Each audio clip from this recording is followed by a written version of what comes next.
Então, gente, vamos lá para mais uma jornada. Nossa aula agora, aula número 6, do nosso curso Introdução ao Novo Testamento. Vamos estudar aqui alguns fatores importantes desse texto.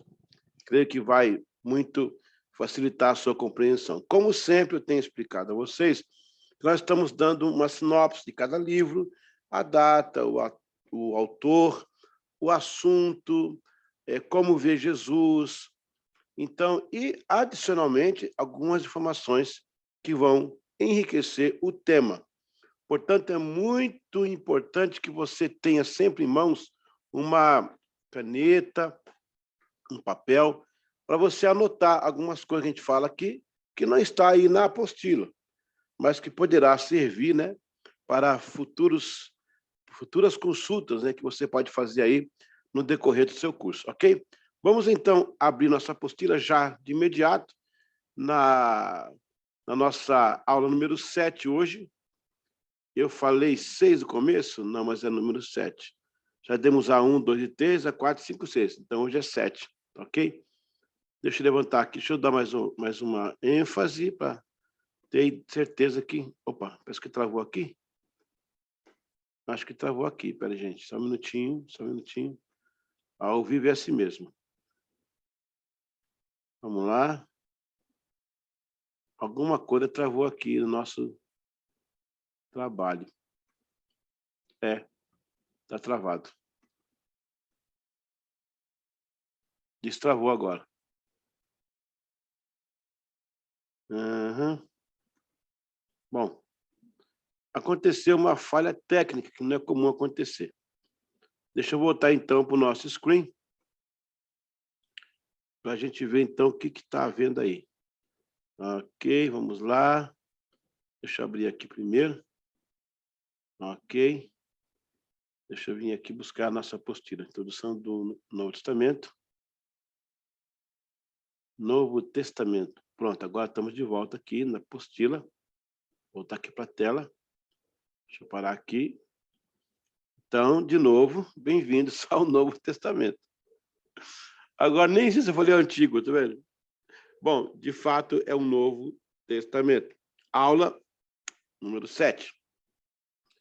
Vamos buscar agora, então, nossa apostila dentro do nosso sistema aqui do trabalho. Espera aí um pouquinho. Agora vai, quer ver? Aí, ó. Tá aí, apareceu. Deixa eu voltar aqui e vamos lá. Pronto.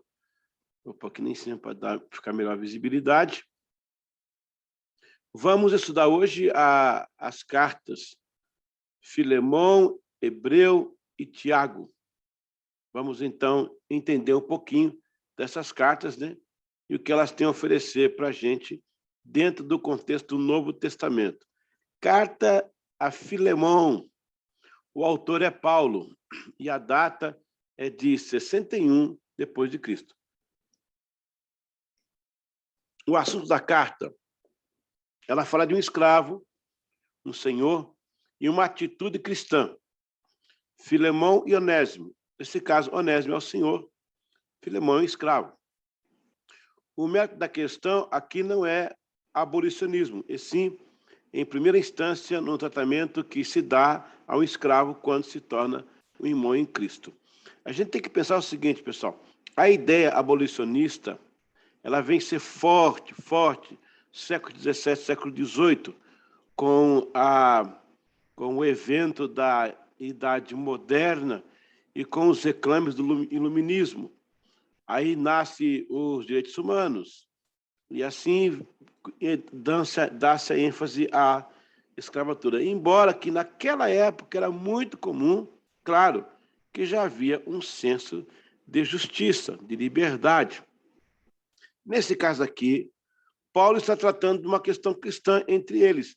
O mérito aqui não é escravatura e tal, não. O mérito aqui é como se comporta um escravo e um senhor cristão. Uma vez que a sociedade já não tinha resolvido isso, enquanto não se resolve, enquanto continua escravo, não há liberdade, como é que se trata, então, um escravo?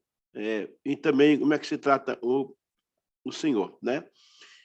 Então, o mérito da questão aqui não é abolicionismo, e sim, em primeira instância, no tratamento que se dá a um escravo quando se torna um irmão em Cristo. Vemos claramente 1,16, no capítulo 1, versículo 16, os conselhos do apóstolo de como se deve lidar, e quando as pessoas se unem à igreja de Jesus Cristo, elas se tornam irmãs e irmãos em Deus. O propósito também é mostrar a tarefa que os discípulos de Cristo concernente à misericórdia e perdão. Nesta epístola, o apóstolo Paulo elogiou Filemão por sua fé, seu amor pelo Salvador e por seus companheiros, membros da igreja. Ele aconselhou, deixa eu levantar aqui um pouquinho a página. Ele aconselhou Filemão a receber seu escravo fugitivo. Olha, além de ser escravo, ainda era fugitivo, hein? Em algumas situações era imperdoável. A pessoa chegar até para o açoite, depois podia até morrer, né? Como irmão no Evangelho. Filemão provavelmente era um conservo grego que residia em Colossos. Vê Colossenses 4:9. Ele permitiu que uma congregação da igreja se reunisse em sua casa. Filemão 1, 2 e 5. Após sua fuga, Onésimo se uniu à igreja e se tornou um irmão amado no Senhor. Filemão 1,16 e Filemão 1, 10 a 12. Então, na verdade, a carta a Filemão, ela está dando um enfoque ali entre o tratamento cristão que deve haver entre as pessoas, não importando o seu status quo ou o seu status social. O status social não pode, de maneira alguma, tirar o brio, né? E a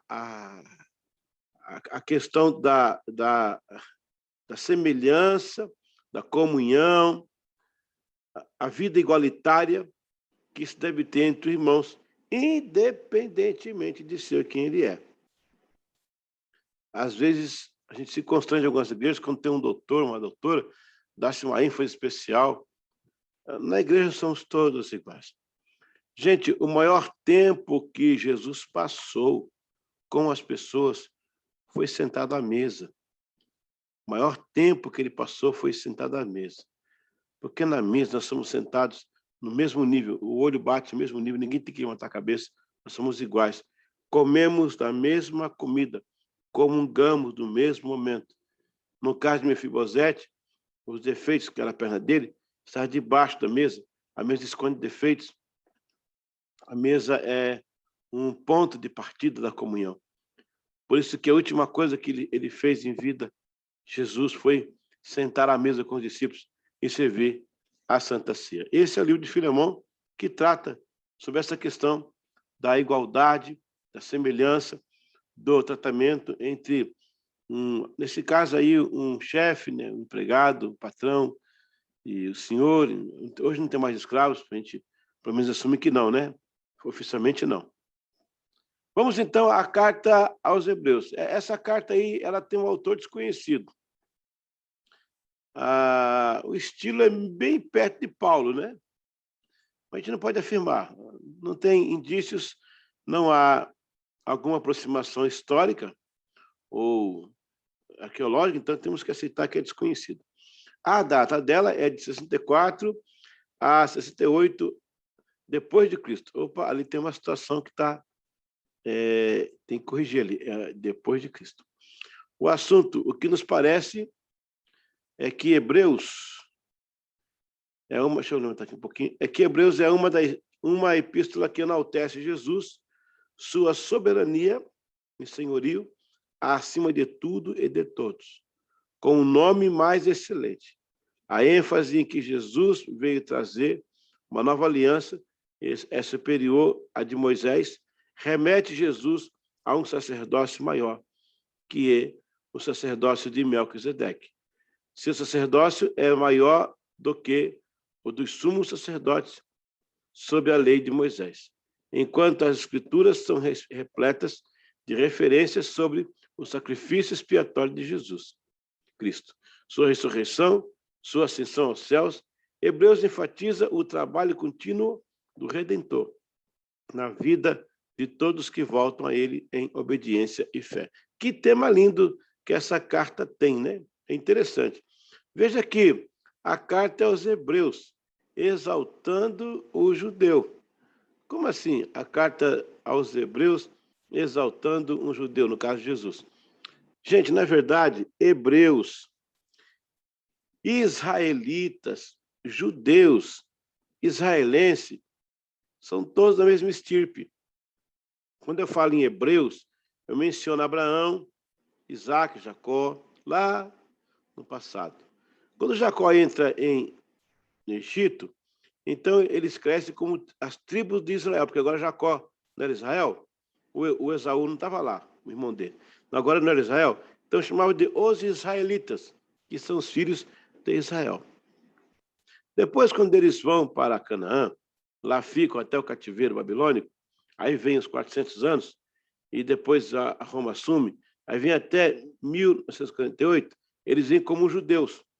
Judeus porque só sobrou Judá, das tribos foram dizimadas pelos assírios, a não ser um grupo que foi para Egito. Então, agora, eles são os judeus. Em 1948, com a emancipação do Estado de Israel, então, agora temos o civil, que seria o israelense. O critério de nascer lá, não sei como, mas de mãe judia, ele continua judeu. Hoje também é o judeu por religião. Eu posso me tornar um judeu sem ser um filho de uma judia, e por causa da religião. Mas é essa a diferença. Então, é muito emblemático saber que uma epístola aos hebreus finalmente identifica o judeu, porque a promessa de Abraão se cumpriu na vida de Jesus. Interessantíssimo. Uma coisa que eu quero anotar aí, essa carta escrita aí, ó. Diz que foi Paulo, foi... Olha, Paulo, 68, aí, ó, já era martírio. Eu estava no... Ó, 64, 68 é o período do martírio. Eu não sei se o apóstolo é cabeça para escrever uma carta nessa iminência de ser morto, né? Pelas autoridades romanas. A epístola de São Tiago, hein? O autor é o próprio Tiago. A data é de 45 a 50 depois de Cristo. O assunto. Esta carta está considerada dentro do conjunto chamado Epístolas Gerais. São 7 cartas neotestamentárias que são de 4 autores, Tiago, Pedro, João e Judas. Não traidor. O Judas tem outros Judas lá. Uma das atribuições da carta de Tiago ser da categoria geral era que, diferentemente das cartas de Paulo, que possuía o endereço das igrejas locais, a de Tiago e dos outros era de forma mais generalizada. Por isso que chama epístolas gerais, porque as de Paulo tinham endereço, tá vendo aí? Tiago, Pedro, João e Judas, esse quarteto criou uma carta mais aberta, Embora de Tiago fora dirigida determinada a grupos de cristãos, mais especificamente a alguns grupos dispersos provenientes do judaísmo, judeus cristãos. Foi Eusébio que a denominou assim. Pela primeira vez na sua história eclesiástica, próximo ao ano 330 depois de Cristo, carta é dirigida às 12 tribos da dispersão. O que significa essa expressão? Tiago tinha esse alvo do coração de alcançar este grupo específico. Temos que entender algo importante nessa carta. Tiago oferecia uma liderança muito sólida para a igreja. A tradição diz que é Pedro, tal, o líder, grande... Não, nós temos Tiago aí. Ele estava dirigindo o concílio em Jerusalém. Temos também a presença de Paulo, que é muito massiva no evangelho, né, naquele período. Então, não dá para colocar tudo nas costas de Pedro. Ali, como mostra as cartas gerais, então, é um ministério muito mais abrangente. Tiago, então, ele é o autor da carta 45 a 50, e esse era o assunto que eles tratavam naquela reunião, ou naquela carta. Vamos, então, ao nosso questionário de hoje. Vamos entender um pouquinho mais aqui do que nos está colocado. Você está pronto? Pegou a caneta e o papel? Deu uma respirada aí, glória a Deus. Vamos lá. Vê se você consegue então, hein? Primeira pergunta. Mesmo sendo o amor de Deus contrário à escravatura, porém, em termos de época, Paulo escreve para um senhor de escravos, para que receba-o agora como irmão. Isso significa que Paulo, na ocasião, não tratou de status social de escravatura, e sim de relacionamento, agora entre irmãos em Cristo, onde não há escravo e senhor, e sim família de Deus. Isso está certo ou está errado? Se você acha que está certo, só colocar o sim, 1A. Não, você acha que não concorda com isso, não. Olha, vou ler de novo, tá? Mesmo sendo o amor de Deus contrário à escravatura, porém, em termos de época, Paulo escreve para um senhor de escravos, para que receba-o agora como irmão. Isso significa que, aí vem a afirmativa, será verdadeira ou será falsa, né? Paulo, na ocasião, não tratou de status social de escravatura, e sim de relacionamento, agora entre irmãos em Cristo, onde não há escravo e senhor, e sim família de Deus. Isso é correto? Coloca um A. Não, isso não é correto. Coloca um B. Quem é o autor do livro de Hebreus? Priscila? A. B. Paulo? C. Desconhecido? Quem é o autor do livro aos Hebreus? Seria Priscila? Seria Paulo? Seria desconhecido? Põe aí o que você acha que deve ser. Pergunta número 3. Complete. O autor do livro aos Hebreus apresenta Jesus acima do A. Sumo sacerdote de Melquisedeque, ou B. Acima do rei de Salém de Melquisedeque. Como é que o autor do livro aos Hebreus apresenta Jesus? Acima de quem? Acima do sumo sacerdócio ou acima do rei de Salém? A escolha é sua. Pergunta número 4. Certo ou errado? Há um grupo de 7 cartas que fazem parte das chamadas epístolas gerais. A carta de Tiago não faz parte do grupo de epístolas gerais. E agora? Isso é certo ou é errado? Se você acha que olha só, certo ou errado? Há um grupo de 7 cartas que fazem parte das chamadas epístolas gerais. A carta de Tiago não faz parte do grupo de epístolas gerais. Essa frase está correta ou está errada? Se ele não faz parte, então vamos responder. Quase que eu respondi. Ou se faz parte. Ok? Vamos lá. Há um grupo de 7 cartas que fazem parte das chamadas epístolas gerais. A carta de Tiago não faz parte. Sim ou não? Certo ou errado? É com você. Muito bem. Mais 3 livros estudamos no Novo Testamento, algumas informações, algumas referências. A gente volta agora para a aula número 8. Mais algumas aulas aí, estamos encerrando nossa matéria, tá bom? Como eu já te falei, agora é uma coisa mais simples, porque lá na frente ela vai voltar com outras características já em inteligência temática.